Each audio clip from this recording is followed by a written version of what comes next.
अत्री से। हेमंत अत्री जी, सबसे पहले आप हमें अपना आंसू दीजिए कि आज आप राहुल की स्पीच को किस तरह देख रहे हैं। देखिए यूसुफ जी, आज का जो कुछ घटनाक्रम है, बल्कि जो कल से जो अविश्वास प्रस्ताव पर बहस चल रही है, उस पर शुरुआत में ये करना चाहूंगा कि भारतीय जनता पार्टी का पिछले 2 दिन का आचार और व्यवहार, और जिस सदाचार, कथित सदाचार के लिए वो जानी जाती थी, वो आज बौद्धिक और राजनीतिक दिवालियापन में बदल चुका है। ये जो पूरे का पूरा अविश्वास प्रस्ताव है, इसकी एक पृष्ठभूमि 20 तारीख को ये संसद शुरू हुई थी, तब से लेकर के विपक्ष प्रधानमंत्री जी के बयान की मांग कर रहा था मणिपुर को लेकर के। मणिपुर में जो आज की जो स्थिति है, पिछले जो 3 महीने से चली आ रही है, वो किसी भी प्रदेश के अंदर ना भूतो न भविष्य की स्थिति थी। उसको लेकर के जब प्रधानमंत्री का बयान नहीं आया, उसके बाद मजबूर होकर विपक्ष को यह अविश्वास प्रस्ताव लाना पड़ा। ये इसकी पूरी पृष्ठभूमि है। और पिछले 2 दिन से भारतीय जनता पार्टी के जितने भी वक्ता बोले पूरे अविश्वास प्रस्ताव को लेकर, क्योंकि 90% फोकस जो है, जो भी दूसरे विपक्षी दलों का जो फोकस है, वो मणिपुर और मणिपुर के घटनाक्रम, जो दुर्भाग्यपूर्ण घटनाक्रम है, उस पर बातचीत है। आपने अब तक कितने भारतीय जनता पार्टी के नेताओं को अब तक के अविश्वास प्रस्ताव की बहस में 2 दिन में मणिपुर पर बोलते हुए देखा? सवाल है कि बिल्कुल साइड स्टेप कर गए और बड़ी बेहयाई के साथ जिस तरीके की वो बातें कर रहे हैं, वो अपने आप में मतलब अप्रत्याशित है। जहां तक राहुल गांधी की आपने बात की, राहुल गांधी ने आज अपने भाषण में सरकार की धज्जियां उड़ा दी। और धज्जियां क्यों उड़ा दी? जिस तरीके से भारतीय जनता पार्टी की राहुल के भाषण में बहुत सारी फॉल्ट लाइन्स आज सामने आई। सबसे बड़ी फॉल्ट लाइन क्या आई कि राहुल गांधी ने जिस कथित राष्ट्रवाद की फसल जो भारतीय जनता पार्टी संघ परिवार काट रहा है लगातार, उनके पिच पर जाकर, उनके घर में घुसकर उस कथित फर्जी राष्ट्रवाद की नाभि पर वार कर दिया, ये कह करके कि आपने भारत माता की हत्या की, आपने हिंदुस्तान के एक मणिपुर अविभाज्य अंग को 2 टुकड़ों में बांट करके आपने भारत माता की, हिंदुस्तान की हत्या की। इन शब्दों पे किसी में मतभेद हो सकता है, लेकिन इससे सच्ची बात नहीं हो सकती। अब इसके जवाब में देखिए भारतीय जनता पार्टी कहां उतराई। उनके पास कोई जवाब नहीं है मेरिट पे, उनके पास कोई नैरेटिव नहीं है। तो वो कभी तो फ्लाइंग किस पे चले जाते हैं, कभी कश्मीर पे चले जाते हैं, कभी पंजाब पे चले जाते हैं, कभी दिल्ली के दंगों पे चले जाते हैं, और तमाम तरह के जो वो है। इस पूरे घटनाक्रम 2 दिन के ने दिखाया कि भारतीय जनता पार्टी के पास आज जो पार्टी वक्ताओं के लिए जानी जाती थी, उसके पास कितना बड़ा टैलेंट डेफिसिट है। उसके पास वक्ताओं की ही कमी हो गई है, और मुद्दों की कमी है, अपने जवाबों की कमी है, और 9.25 साल के शासन में उनके पास गिराने के लिए कुछ नहीं है, केवल लफाजी है। आज भारतीय जनता पार्टी की एक और फॉल्ट लाइन एक्सपोज हुई, कल भी हुई। वो आपने देखा होगा, जब भी विपक्ष के लोग बोलते हैं, मोदी को जिक्र कर रहे हैं, कल अगर गौरव गोगोई का आपने भाषण सुना होगा और तमाम लोगों का सुना होगा, उसके बाद अमित शाह की नाकामी की बात होती है, अजीत डोभाल की बात होती है, बिल्कुल भारतीय जनता पार्टी चुप रह रही है। लेकिन जैसे ही अडानी का नाम लिया जाता है, कल गौरव गोगोई ने जैसे ही नाम लिया, या आज नरेंद्र अपने क्या नाम है, राहुल गांधी ने जो नाम लिया, और तमाम वक्ताओं ने जिसने भी अडानी का नाम लिया, आपने पूरे भारतीय जनता पार्टी का रिएक्शन देखा क्या? पूरे संसदीय दल का। और चेयर भी अनकंफर्टेबल थी उसकी उस टिप्पणी पर। क्यों? ये रिश्ता क्या है? ये भारतीय जनता पार्टी की वो फॉल्ट लाइन है जिसको नरेंद्र मोदी नहीं संभाल पा रहे हैं, जिसको भारतीय जनता पार्टी एड्रेस नहीं कर पा रही है, क्योंकि उनके पास क्रॉनिक कैपिटलिज्म के आरोप पर जवाब नहीं है। पहली बात तो ये है।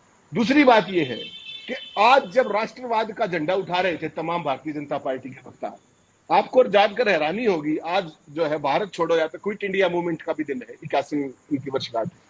आपको पता है सुबह बॉम्बे में क्या हुआ? आज महात्मा गांधी जी के प्रपौत्र तुषार गांधी को 3 घंटे तक थाने में बिठाया गया। शांति यात्रा निकाल रहे थे वो, और उनको परमिशन नहीं दी गई, और ये कहा गया कि आज आपकी इस शांति यात्रा से लॉ एंड ऑर्डर की प्रॉब्लम हो सकती है। जब नूह में दंगे होते हैं तो उसी दिन, उसी गर्म स्पर्ट के अंदर, स्पर्ट ऑफ द मूवमेंट, जब पूरा चार्ज एटमॉस्फेयर होता, विश्व हिंदू परिषद और तमाम इनके जो संगठन हैं, उन्होंने 23 जगह पर यात्रा निकाली। सुप्रीम कोर्ट ने भी इस पर रोक नहीं लगाई। और तुषार गांधी भारत छोड़ो आंदोलन के दिन पे, करो या मरो के दिन पे यात्रा निकालना चाहते हैं, और भारतीय जनता पार्टी समर्थित सरकार वहां पर उनको 3 घंटे तक थाने में बिठा के रखती है। ये इनका राष्ट्रवाद। और मैं एक सवाल और पूछना चाहता हूं, आज सभी ने, भारतीय जनता पार्टी के तमाम टॉप लीडर्स ने भारत छोड़ो आंदोलन पर टिप्पणियां की हैं, कमेंट्स किए हैं और उसका जिक्र किया है, अखबारों में विज्ञापन छपा है एक पेज का मोदी जी के फोटो के साथ। मैं केवल ये जानना चाहता हूं कि भारत छोड़ो आंदोलन में संघ परिवार का क्या रोल था? क्या वो अंग्रेजों के साथ नहीं खड़े थे? जवाब दे दे कोई भी आदमी। क्या उन्होंने अंग्रेजों का साथ देने के लिए ऑफिशियली अपील नहीं की थी? वो कौन से राष्ट्रवाद का ठेका लिए घूम रहे हैं? और जो आज राहुल गांधी ने किया है, आज उन्होंने उनकी दुखती रग पर और फर्जी राष्ट्रवाद के नारों की नाभि पर जो अटैक किया है, उसको वो काफी समय तक याद रखेंगे। और समस्या क्या आएगी इनको कि जब ये निकलेंगे चुनाव के लिए, इनके पास यहां से मणिपुर पे क्या कहेंगे?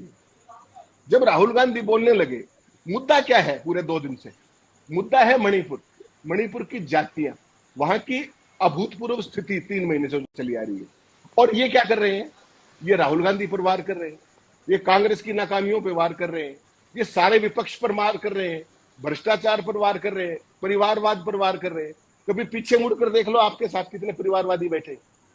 जब कल इनके ओपनिंग स्पीकर बीजेपी के बोल रहे थे, उस समय कैमरा आपको पता है किसके ऊपर था? माधवराव सिंधिया के बेटे ज्योतिरादित्य सिंधिया के ऊपर कैमरा था। दूसरी बात जो मैं कहना चाहता हूं, आज एक संसद के अंदर एक और नया लो दिखाई दिया है। आपने गोदी मीडिया, सुपारी मीडिया में तो विपक्षी दलों की हालत देखी है। संसद का जो टीवी है, संसद चैनल, संसद टीवी, वो तो हमारा आपके टैक्स पेज है, टैक्स पेज का पैसे चलता है। राहुल गांधी का और तमाम विपक्षी नेताओं के एक भाषण के दौरान कितने समय तक कैमरा उनके चेहरे पर था? इसका मतलब यह है कि सरकार विपक्ष का मुंह ही नहीं देखना चाहती और ना देश को दिखाना चाहती। बोल रहे हैं राहुल गांधी, बोल रहे हैं फारूक अब्दुल्ला, और चेहरा किसका आ रहा है? स्पीकर का। ये एक नया लो है। दूसरा, भारतीय जनता पार्टी के जो सांसद हैं वो क्या कह रहे हैं कि चुप रहो नहीं तो तुम्हारे घर ईडी आ जाएगी। तू तड़ाक कर रहे हैं, स्पीकर कुछ नहीं कहते उनको। और भारतीय जनता पार्टी के जब राहुल गांधी जब आज बोल रहे थे, स्पीकर साहब का देखा था आपने कितनी बार उनको टोका? वो जो दूसरे शोर कर रहे थे उनको एक बार भी नहीं रोका ताकि लय बिगड़ जाए। तो ये पूरी की पूरी परिस्थितियां जो है, ये जो हमारा लोकतंत्र है ना, हमारी संसद के अंदर एक से एक बढ़िया बहस, जिसको सुनकर के हमें ज्ञानार्जन होता था, हम सीखते थे इतिहास के बारे में, कानूनों के बारे में, न्याय के बारे में। आज वो संसद कहां पहुंच गई? पिछले 9 साल में मैंने कोई सार्थक बहस आज तक होती हुई नहीं दिखाई दी। They all BJP guys, they are all beating about the bush. How come? ये पास कहां से आ गया? ये स्थिति कहां से आ गई? ये स्थिति केवल इसलिए आ गई कि उनके पास बताने के लिए, दिखाने के लिए, जताने के लिए कुछ भी नहीं है, और उनके पास केवल एक प्रोपेगेंडा है, फर्जी प्रोपेगेंडा है। और इसीलिए आज पूरा भारतीय जनता पार्टी का संसदीय दल जो है वो डिफेंसिव पे है और बैकफुट पे है। यही राहुल गांधी की वीकनेस जो थी वो आज स्ट्रेंथ होती जा रही है। और मैं एक बात के साथ अपना वक्तव्य खत्म करूंगा यूसुफ जी, जो गलती कांग्रेस पार्टी ने नरेंद्र मोदी के साथ की थी वो क्या थी? जब नरेंद्र मोदी 2014 में प्रधानमंत्री के दावेदार बने, तमाम ये चीजें हुई, उस समय कांग्रेस पार्टी ने वही गलती की थी, हर चीज में मोदी का नाम लेकर के मोदी को लार्जर देन लाइफ बना दिया। उस गलती से सीखने की बजाय आज भारतीय जनता पार्टी मुद्दों का, चूंकि उनके पास जवाब नहीं है, डिफ्लेक्ट करना है, तो जवाब देने की बजाय राहुल राहुल राहुल और राहुल, ये उनको इतना महंगा पड़ेगा जिसका उनको अंदाजा नहीं है। राहुल को पहले उन्होंने पप्पू बनाया और आज वो उसका नाम ले ले करके उनको जिस तरीके से डिस्क्रेडिट करते हैं, मुझे लगता है भारतीय जनता पार्टी ही उनको एक नायक और जननायक के रूप में ना बढ़ा दे। मुझे इस बात का पूरा अंदाजा आज की तारीख में हो सकता है, जो 2 दिन का मैं संसद का कामकाज देखा है। मेरा केवल इतना ही कहना है। बहुत शुक्रिया हेमंत अत्री जी, हम आपके पास दोबारा आएंगे। हम सीधे संजीव पांडे